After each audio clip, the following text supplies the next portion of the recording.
As the divisions of property become increasingly unequal, it is more and more necessary to have a state to defend those who have property from those who do not.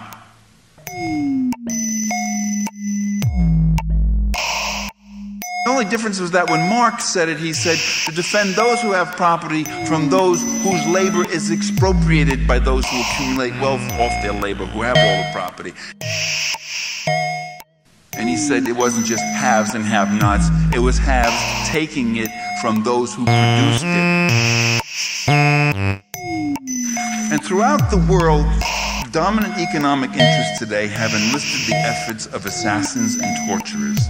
As we talk at this moment, the CIA and other such agencies in this country and other countries have sponsored violence, torture, death squads, drugs in scores of countries, from Zaire to Angola to Mozambique to El Salvador to Guatemala to Indonesia to East Timor, and you go on and on and on, all to Western Europe, to the USA, to Chicago and Detroit and Boston and New York.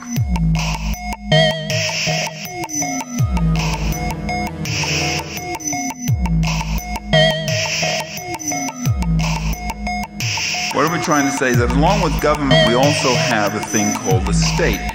And along with governance, along with policies, and along with those things, we have this other instrument, even in a democratic state.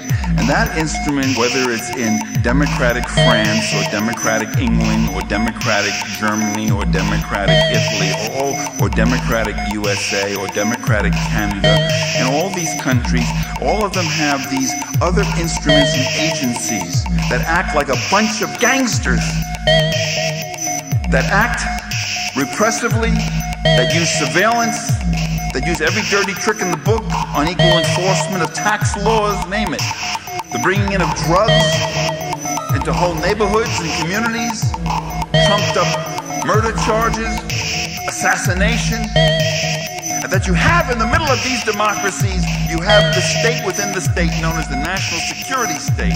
And that state is capable of the most unspeakable crimes that you can think of. And those crimes are perpetrated against their own people. They're perpetrated against people all around the world.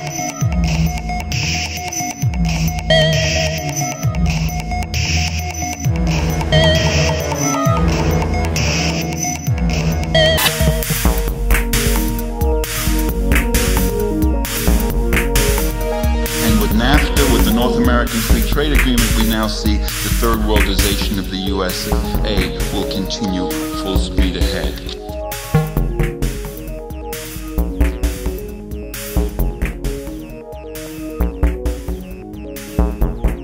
They have systematically targeted, in many countries, the clergy, the peasant leaders, intellectuals, journalists, student leaders, labor union leaders, workers, and any community activists and such. Tens of thousands have been murdered and assassinated to prevent social change, to destroy any kind of redistributive politics, any kind of government, any kind of social movement that is not willing to reduce its people to economic fodder.